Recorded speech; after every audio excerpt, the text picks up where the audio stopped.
Estamos ahora con el doctor Jorge Rengifo, él es médico del Hospital 2 de Mayo, con amplia experiencia atendiendo accidentes de tránsito.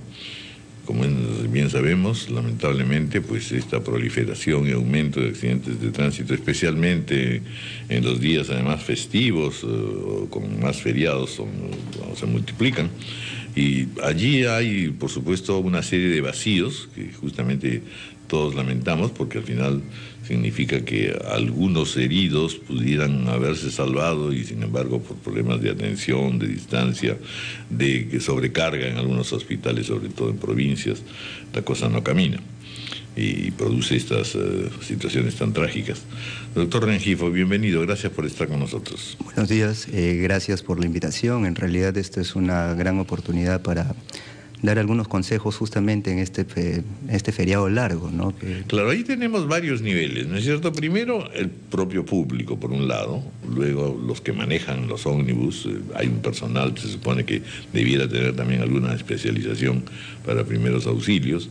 Luego tenemos estos hospitales y salas de emergencia intermedios en provincias que tienen, en fin, una serie de dificultades, deficiencias o carencias. Y finalmente ya los grandes hospitales, como es el caso del 2 de Mayo, donde por cierto también la sobrecarga es enorme. Cuéntenos un poco cuál es este cuadro, a ver, ¿cómo identificamos todo esto? Bueno, en primer lugar, lo que nosotros debemos entender es que existen periodos, etapas donde uno puede ayudar de mejor o no tan buena manera. Entonces, estas etapas ya han sido identificadas y justamente se habla de la hora de oro. La hora de oro viene a ser los primeros 60 minutos en los cuales transcurre un accidente. Si alguien tiene un accidente y sufre un traumatismo y es atendido durante los primeros 60 minutos, su riesgo de mortalidad y de morbilidad disminuye considerablemente. Entonces, justamente es poder manejar bien el tiempo. La hora de oro vendría a ser una correcta gestión entre los diferentes mecanismos que nos permiten ayudar a una persona.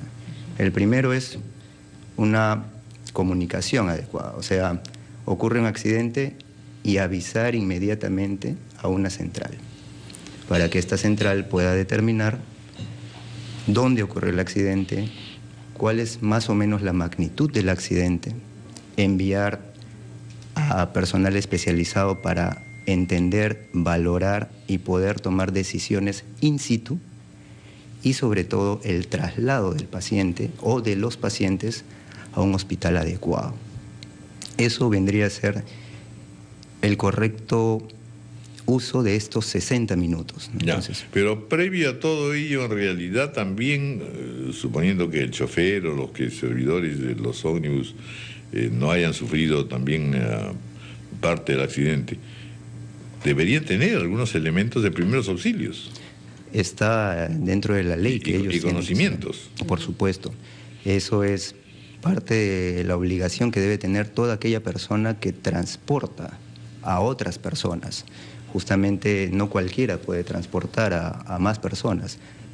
Se supone que deben contar con capacitación no solamente de manejo, sino de brindar atención a los pacientes o a las personas que transportan y que pueden haber sufrido un accidente, ¿no? Ahora, las centrales que más rápidamente se activan en ciudades son las que corresponden a los bomberos y a la policía. Exactamente. Que son las que atienden los accidentes, las emergencias de inmediato. Y con ellos imagino que hay ya un protocolo establecido respecto a qué lugar dirigirse. Sí existen protocolos y existen formas de poder llegar. Lamentablemente es todo un conjunto de cosas las que determinan el éxito o no de una atención inmediata. Entre ellas incluso el paso de una ambulancia, ¿no? O sea, pero existen protocolos, pero pareciera no existir alguien que sea responsable. En el accidente de Guarmey, por ejemplo, por un lado teníamos la Dirección Regional de Salud que luchaba contra la carencia de médicos en la zona. Al ser un tema de que ocurría en regiones, no recibía la atención inmediata del gobierno central. Y lo cierto es que en Guarmey había más de 40 heridos y un hospital con un médico y una enfermera. Entonces uno decía, obviamente esto rebasa cualquier expectativa y cualquier posibilidad. O sea, ¿quién es el encargado ahí de llamar por teléfono a los 4 o 5 hospitales que hay alrededor y decir manden sus médicos inmediatamente? Alguien tiene que asumir esa responsabilidad.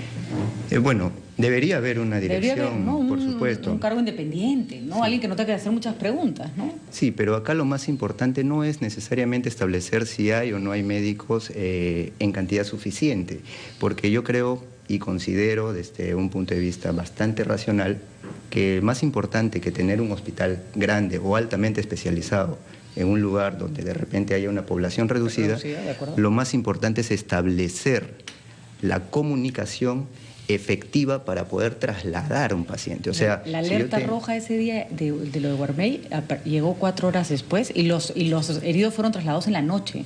Y todos sabemos que una fractura se puede complicar horriblemente y alguien puede terminar perdiendo la pierna porque no lo atendieron entre las 4 de la mañana y las 8 de la noche, ¿no? Eso es verdad, eso es verdad, pero por eso le digo, es importante establecer los mecanismos que nos permitan brindarle atención a una persona. Esos mecanismos son básicamente una comunicación rápida, tener un sistema radial, telefónico, no sé. De autoridades que asuman la responsabilidad inmediatamente, ¿no? Y turnos. Bueno, la comunicación es lo más importante, ¿no? La comunicación es lo más importante debido a que si no hay una correcta comunicación, no va a haber una correcta valoración. Entonces, yo puedo sobrecargar un hospital de repente con personas que pueden ir a otro de menor envergadura. Claro. Entonces, yo necesito saber más o menos exactamente qué es lo que requiere un paciente para poder trasladarlo al hospital correspondiente. Entonces, una comunicación efectiva y un traslado rápido va a ser de muchísima ayuda. Sí. Los primeros actos que se deben realizar para salvar la vida de los heridos. En primer lugar, llamar. O sea, nosotros debemos entender y grabar en nuestra conducta que lo mejor que podemos hacer es llamar. ¿Por qué? Muchas veces, por el ímpetu de querer ayudar a una persona, podemos producirle más daño. Imaginemos que una persona está tendida en el piso y tiene una lesión cervical. Entonces, al querer sacarlo del lugar donde está, sea en el piso o sea dentro de un vehículo, nosotros podemos generar una sección medular. Eso puede llevar a que la persona quede cuadriplégica. Entonces, nuestro afán de querer ayudarlo va a terminar fatal. Entonces, debemos, y eso es mi objetivo, realmente es que toda la población, y para eso creo que nos ayudan mucho ustedes, es nosotros lo primero que debemos hacer es llamar. Porque cuando uno llama, va a venir alguien que tiene conocimientos necesarios para poder atender a ese paciente en su primera respuesta. Pero ¿qué le dice la experiencia en general? Porque estamos hablando también de carencias, ¿no es cierto? Sí. Y entonces somos carentes, pues, en definitiva. Esta idea de que producir un accidente inmediatamente nos comunicamos y vamos a ser atendidos resulta un poco difícil en las condiciones en que en general estamos. Pero es que esto es un asunto de poder organizarse. Bueno, tener un sistema organizado de llamadas y auxilios, etcétera, ¿no es cierto? Eso es lo más importante. ¿Ustedes lo tienen, por ejemplo, en el hospital? Porque quisiera tener una lógica de comunicación y repartirle celulares a todo el mundo, ¿no? Con RPM. Pero aún así, pues hay problemas de distancia y hay problemas de toma de decisiones. Es decir, yo lo que digo es, debiera existir una definición que diga de qué se compone un centro de emergencia a lo largo de las pistas Panamericana o Carretera Central, que debiera tener varios puestos de emergencia. Porque si no, estamos en términos de distancia y de comunicación. Debiera haber un personal especializado, debieran los choferes tener también una formación en ese sentido, o los asistentes del ómnibus, y el público. Lo que usted señala es cierto, uno tiende a reaccionar y de repente no está formado para eso, entonces hay que divulgar también en un accidente cómo debe comportarse aquel que no ha sido afectado y tiene deseos de ayudar, o algunos que están cerca de la población. En otras palabras, es la pregunta que le quiero hacer.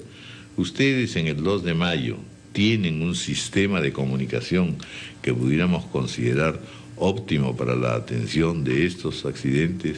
Sí, ¿Se multiplica? Hay un sistema de comunicación que justamente las diversas ambulancias, por ejemplo el SAMU, se comunican con el hospital y coordinan la disposición de camas. Entonces, pero lo que nosotros debemos enfatizar es el traslado del paciente, porque nosotros podemos estar en un hospital y decir, ¿sabe qué? Traigan a la persona o a las personas, tenemos la posibilidad de atenderlos. Pero si durante el traslado de un lugar a otro no existe la facilidad para llegar, entonces estamos perdiendo esos minutos valiosos. Entonces, esto es más que solamente tener infraestructura, es tener un correcto sistema de comunicación sumándose a una buena educación por parte de la población. O sea, en Lima mismo nosotros vemos cómo las personas entran en la línea de la ambulancia o le cortan el paso a la ambulancia y a los bomberos. Sí, pues. Entonces, eso es lamentable. Es una barbarie absoluta, ¿no? Por supuesto. Entonces, necesitamos entendernos como sociedad que somos parte de un engranaje y por lo tanto todos sumamos. Todos sumamos. ¿Cuántos casos en promedio se presentan, por ejemplo, en el Hospital 2 de Mayo? Todos los días llegan accidentes de tránsito, o sea, de leves, moderados y severos, llegan absolutamente todos los días a la emergencia, sean contusiones simples o sean traumatismos graves. Pero en estos días de feriados, en los fines de semana largos, o sea, imagino que hay un incremento, ¿no? Por supuesto. No, incluso ya existen siempre, durante los fines de semana largo, existen las disposiciones correspondientes para tener camas disponibles, ¿no? Entonces los pacientes no pueden estar en emergencia mucho tiempo, ya cuando están estables pasan a hospitalización y de esa manera se tienen camas disponibles para poder recibir a los que requieran atención. Muy bien. Muy bien, muchas gracias, doctor. La verdad que ha sido muy útil escucharlo. No, gracias a ustedes. Y lo importante aquí es concientizarnos, ¿no? Y aprender que lo más importante como primera reacción es llamar. Llamar y vamos a tener mejores resultados. El mensaje aquí. Muchas gracias. Gracias a ustedes. Son las 9:40.